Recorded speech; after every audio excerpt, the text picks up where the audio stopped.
السلام علیکم ورحمۃ اللہ. حضرت کیا حال ہے؟ صحت ٹھیک ہے؟ مزاج بخیر ہے؟ بس اللہ تعالیٰ آپ کو صحت اور عافیت والی طویل زندگی جو ہے عطا فرمائے تاکہ آپ کی سرپرستی ہمارے سروں کے اوپر جاری رہے. یہ حضرت جو وفاق کے حوالے سے میں کل سے سن رہا ہوں مختلف جگہوں سے کہ جو ہے پرچے آؤٹ ہو رہے ہیں. میرا خود تو ان دنوں زیادہ تر جو ہے مختلف مدارس کے اور مختلف جلسوں میں شرکت ہوتی رہتی ہے، لیکن آتے ہوئے کبھی کبھی میں سوشل میڈیا دیکھ لیتا ہوں موبائل سے، تو اس میں پھر یہ چیزیں بہت زیادہ اچالی جاتی ہے. اور ہم تو بڑے فخر سے کہتے تھے کہ ہمارا وفاق کا ایک ٹائم میں ایک وقت میں پورے ملک میں جو ہے پرچہ کھولا جاتا ہے اور اس میں کوئی جو ہے وہ آؤٹ وغیرہ نہیں ہوتا ہے. لیکن اب یہ ہے کہ یہ پرسوں بھی ہوا اور آج بھی جو ہے 2-3 پرچے اسی طرح آؤٹ ہو گئے.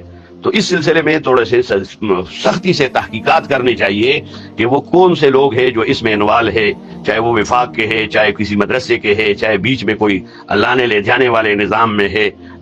کیونکہ بڑی سبکی ہو رہی ہے سوشل میڈیا میں، تو لوگ وہ منہ پر لے کر اس کو اچالتے رہتے ہیں. یونیورسٹیوں کا اور کالجوں کا تو ہمارے اوپر کیا ہے، وہ تو ان کا تو ہمارے ساتھ کوئی موازنہ بھی نہیں ہے، لیکن دینی نظام کی شفافیت اور یہ چیزیں جو ہے ہمارے اکابر سے جو ملا ہے وہ بڑا اس کو دھچکا لگا ہے اور ہمارے عزتوں پہ یہ بن رہا ہے. تو اس سلسلے میں فوری تحقیقات ہونی چاہیے. اور میں پچھلے یہ دو مہینے پہلے میں اور مولانا حنیف جالندری صاحب بھی تھے اور حضرت مولانا فضل الرحمان صاحب بھی تھے. تو بنگلہ دیش میں جو وفاق ہے ان کا، وہ ہمارے دیوبندیوں کا، تو اس کے وفاق کے جو سیکرٹری جنرل تھے وہ مولانا حنیف جالندری اور میرے ساتھ ملے.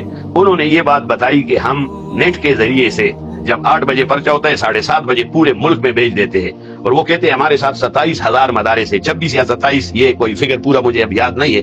لیکن میں نے مولانا حنیف جالندری صاحب کو ادھر بھی مخاطب کر کے کہا کہ یہ چیزیں ہمیں ان کو فالو کرنا چاہیے کیونکہ یہ ایک اچھی چیز ہے.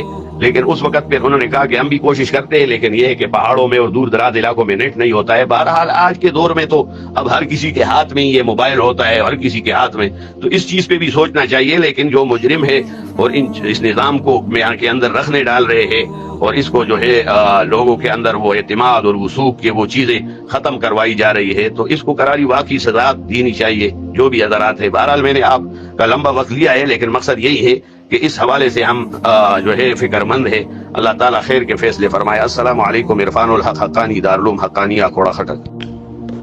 حضرت مولانا عرفان الحق صاحب دامت برکاتکم العالیہ، السلام علیکم ورحمۃ اللہ وبرکاتہ.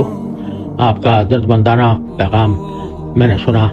اللہ تعالیٰ آپ کو بہت جزائے خیر عطا فرمائے کہ اہم بات کی طرف توجہ دلائی. ہم خود پچھلے 3 دن سے شب و روز اس صورتحال کا جائزہ لے کر اس کے تحقیق میں لگے ہوئے ہیں اور لگے ہوئے تھے، اور الحمدللہ اس تحقیق کے نتیجے میں بڑی حد تک کامیابی ہو گئی ہے اور پتہ چل گیا ہے کہ کہاں سے یہ فساد پھیلتا ہے. تو اس کے بارے میں بھی کارروائی جاری ہے. اور چونکہ معلوم ہو گیا تھا، یہ بات معلوم ہو گئی تھی کہ کچھ لوگ یہ خیانت کر رہے ہیں، تو الحمدللہ اس کی تحقیق پوری بیدار مغزی کے ساتھ کی گئی ہے. اور ساتھ میں الحمدللہ پرچے ہم نے جو بھیجے ہیں رات ہی میں، بلکہ صبح سویرے پرچے دوسرے تبدیل کر کے بھیجے گئے ہیں. اور الحمدللہ اس خیانت کا کوئی اثر الحمدللہ امتحانات کے اوپر نہیں پڑا، کیونکہ پرچے ہم نے فوراً رات میں دوسرے تیار کر کے بھیج دیے گئے. البتہ آئندہ کے لیے بے شک بنگلہ دیش کا جو آپ نے ذکر کیا، مولانا حنیف جالندری صاحب نے بھی پچھلے امتحانی کمیٹی میں اپنی رائے پیش کی تھی، تو یہ بات ذکر کی تھی. تو اس پر ہمارے بعض دور دراز کے علاقوں کے لوگوں کو اشکال تھا کہ ہمارے لیے شاید مشکل ہو جائے. لیکن اب اس مرتبہ انشاءاللہ اب اس کے اوپر دوبارہ غور کر کے اور اس کا ایسا نظم انشاءاللہ بنائیں گے کہ یہ پھر جو پرچوں کا سلسلہ ہے یہ عین وقت پر پہنچے اور بیچ میں کوئی خلل انداز نہ ہو سکے.